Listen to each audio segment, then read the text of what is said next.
obviously there's an emotional journey that we go through. Hey team, how you going today? It is Hannah here, and today on this channel I am going to be reviewing the new Sony Marvel joint venture, Spider-Man Homecoming. I saw it last night, guys, and it's pretty good. This is going to be a pretty positive review, just so that you know. I'm going to do a first half of this video which is spoiler free, and then I'm going to put a big red alert up that says spoilers, spoilers, spoilers, and then I'm going to talk about the ending of the film. So if you have seen the movie, all good, and if you haven't, remember to click away at the point where I tell you to click away, or else it's your own fault. The first thing that I wanted to celebrate about this movie is that nobody's spidey senses tingle and nobody explains what happens when you get great power.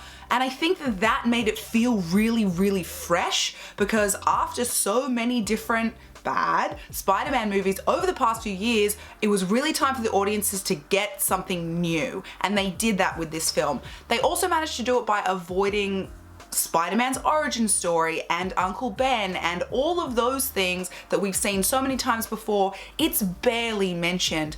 It's a throwaway line after everything that's happened to Aunt May, so you know that they're aware of it, but it is not part of the story, and that makes it feel like a new Spider-Man movie, which is exactly what we needed. It's also a really visually strong movie. I'm not that into visuals and directing. I'm much more into the script and the storyline, but even I was like, good, this is a good movie.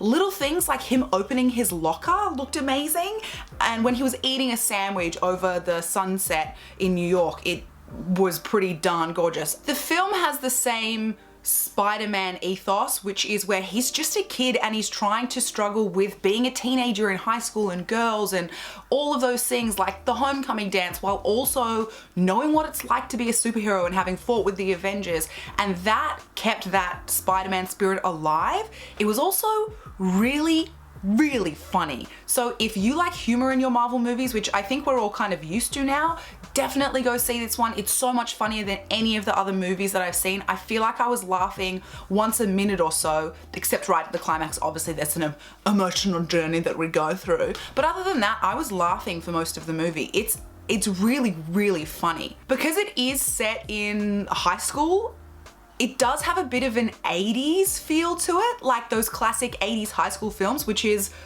really good. I enjoyed that. It's partly written by John Francis Daley, who is all of our favorite meme, and also Martin Starr from Freaks and Geeks is in it as a teacher who has the funniest line in the entire film, and possibly in the entire Marvel franchise. So that really gave it that 80s high school feel, and I think that it was a very strong move for them to not make it another superhero film, because not all superheroes are the same, and having it be much more focused on high school and each of the plot points centered around a academic decathlon that he had to do, and his tests and getting detention and going to homecoming, all of those things made it feel so much more like a high school movie and not a superhero movie. And I think we really needed that, especially from Spider-Man, because he isn't Tony Stark. He is just a 15-year-old kid who happens to have these superpowers, and that made it feel very fresh, but also at the same time feeling really familiar.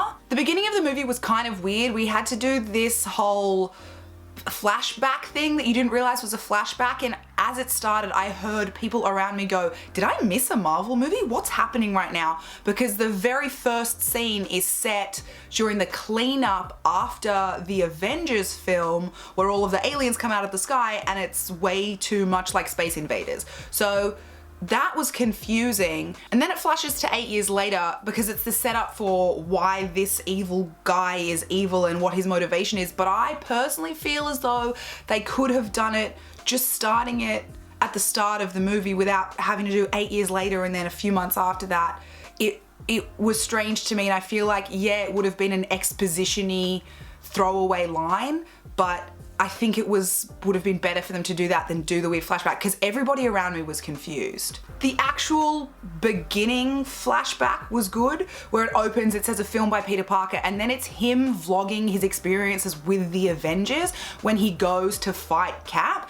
And I think that knowing Spider-Man as this kid that takes photographs of Spider-Man and then goes and sells them, that is a nice updated way. Him being a vlogger is a nice updated way to keep that same theme but make it so much more current, because I think that if they were doing the same thing where he was taking photos of himself and trying to sell them, it would have felt old hack, and they really refreshed it.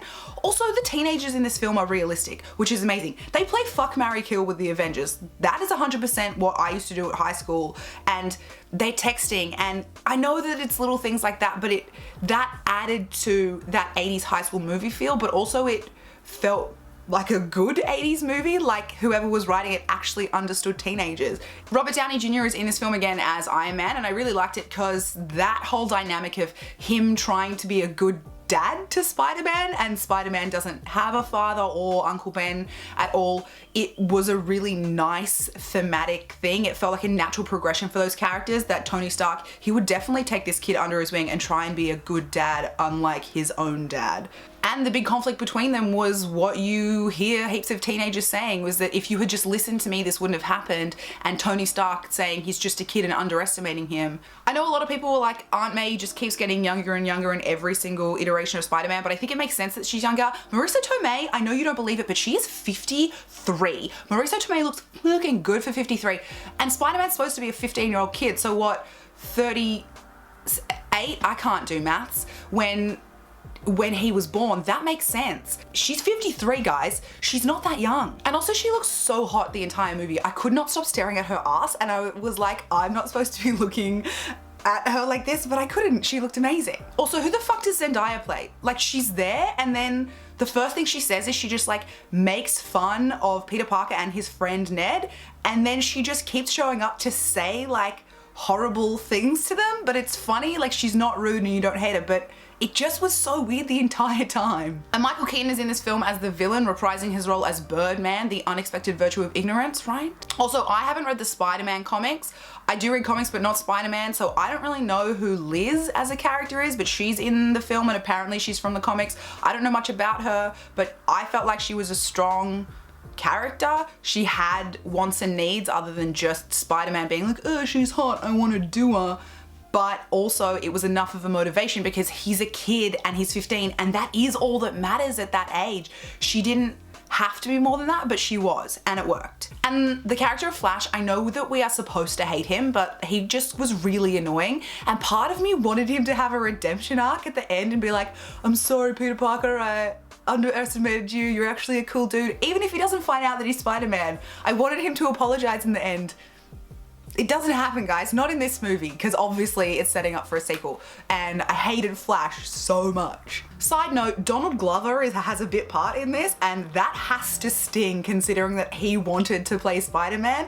Wouldn't you just be like, fuck you guys, no, I'm not being in your movie? But he's amazing in it, and so funny, and he's just an amazing actor, and I love Donald Glover, and he probably should have been Spider-Man. At the beginning of the movie, not Tom Hardy shows up, and I was like, yes, he's gonna be my eye candy this entire time, but spoiler alert, he dies really early on. It's not integral to the story at all. He's just a henchman that's a semi-famous actor. But also, everyone in this movie is so super famous. Like, every 3 seconds I was like, do they need every single bit part to be a super famous person? Can't they just get nobody so that I'm not constantly drawn out of it to be like, oh, he's in this movie, oh, she's in this movie. There were a couple of predictable lines when Peter Parker says, what can I do to help? And Iron Man turns around and says, you've already done enough, which you could see coming, but also because they have that like pseudo father-son relationship, it made sense for that to be what they say to each other. And there were a few moments later on in the film that I'm not going to say that did feel a little bit like you could tell what the next line was going to be, but maybe I just watched too many movies. The only thing that I thought was not very Spider-Man-esque was the suit, which he's given by Iron Man in Civil War, and now he has that suit, he gets to keep that suit, and it's a very Iron Man-esque suit. There is a disembodied voice that exists in the suit, which he calls Karen, and she's hilarious, and that is the only reason why I forgive the weird Iron Man-ness of that suit, which I think is, that's not who Peter Parker is. That's not who Spider-Man is at all. And I'm not sure what's gonna happen in the later movies with his own suit or not, I don't know. But I felt like the suit was unnecessary to him being Spider-Man, to Peter Parker becoming the proper Spider-Man and not just a kid who happens to have powers. But Karen gives us a good nod to the iconic upside down kiss, so look out for that part in the movie. I laughed out loud. It was such perfect timing. Chris Evans is also in this movie as Captain America. He's not in the story at all. He just does these weird infomercials that you might have seen in trailers, but it is really weird, and the whole time I was like, what? This is funny, but what? I kind of needed more backstory of someone convincing Cap to do that, because I feel like he would see it as bullshit. Like, Cap's not an idiot, and yeah, he would want to support kids being healthy in schools, but I don't know, he's so much more world wise than that. I'm not sure if I believed it, but him on the screen and Hannibal Buress as the gym teacher was like a hilarious duo playing off each other. It was great. That's a good other moment. There is one perfect line drop from Tony Stark where he says, "Can't you just be the friendly neighborhood Spider-Man?" Which I loved, but he says it in such a way that it doesn't feel cheesy and it feels almost like an earned joke because it's so deep into the film. Okay guys, this is where I'm gonna start talking about spoilery parts of the movie. So if you have not seen the film, I suggest you click away now unless you wanna know what happens in the end. So I guess we know who plays the Emma Stone character, and I don't mean Gwen Stacy, I mean Birdman's daughter. Literally, what the fuck? I think I didn't guess it because, like, she was black and he was white, and I don't know if that was problematic, but I think that it was a really good way for them to represent diverse families on screen without it feeling hacky. And the reveal, it happened so quickly and instantly we were in the midst of, oh my God, he knows who he is, that it also didn't seem like we were dwelling on the, yeah, that's right, you didn't guess it because you just assumed that they weren't related because of the colors of their skin. So I feel like it moved us along very quickly so that it wasn't blatant or obnoxious about the fact that the twist should have been so obvious. And I heard so many people in the audience go, I should have guessed that. I said out loud, I should have guessed that, but I didn't, and it was amazing because of it. When they're in the car right after that, I wanted Liz to just shut up. She kept on talking about the internship and I was like, he's gonna figure it out, shut up, shut up, shut up, shut up.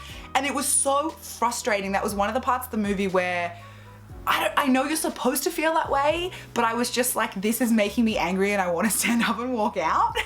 Did anyone else get confused because there was like no pilots in the actual plane? There was a guy that was like ready for takeoff and pressed some buttons, and then later he gets into the cockpit and there are no pilots there? What was happening? Also, how high are they? Are they not like losing consciousness because they're going up into the clouds? Peter Parker is just on the outside of a plane. Is he not gonna somehow lose oxygen? Like, what's going on with that? At one point, an engine just falls off the back of the plane. Spider-Man kicks it away. That's not necessarily gonna land in the Hudson River. That might kill someone, guys. And obviously the most poignant part of the movie is when he's crushed by the concrete and you think he's dead, but you know it's a Spider-Man movie, so you know he's gonna succeed, but how is he gonna get there? And his mask is in the water and he sees his face with half the mask on it, and it was so beautiful. And in that moment, I had the thought, if you're nothing without the suit, then you don't deserve the suit. But then they had Tony Stark's voice just come out and say it. You didn't have to underestimate the audience. I feel like we got it at that point where he even then said, come on Peter, come on Peter. And then he said, come on Spider-Man. Like, he was saying, no, if I want to be Spider-Man, I have to be it just as me without the suit. And that was enough without hearing Stark's voice say it in like this weird fuzzy memory voice that they used. That was the one part where I was like, hacky, I don't like it. But I don't know, maybe other people wouldn't have understood it without that voiceover, but I feel like I got it already and I didn't need that. In the end, it's that he's underestimated, which is his greatest strength. He's fighting this guy who's saying, take my daughter out for a good time, but not too much of a good time. And he just leaves Peter for dead and moves on to go get this bounty that he's crashed a plane for. And Peter's not dead, and he just assumes that he'll leave him be because he's a kid and just forget about it. I could hurt you, and you know that. And the threat is enough to scare a kid, but he's not just a kid anymore. At that moment, because of what he's done with the concrete, he has become Spider-Man, and he is no longer just Peter Parker.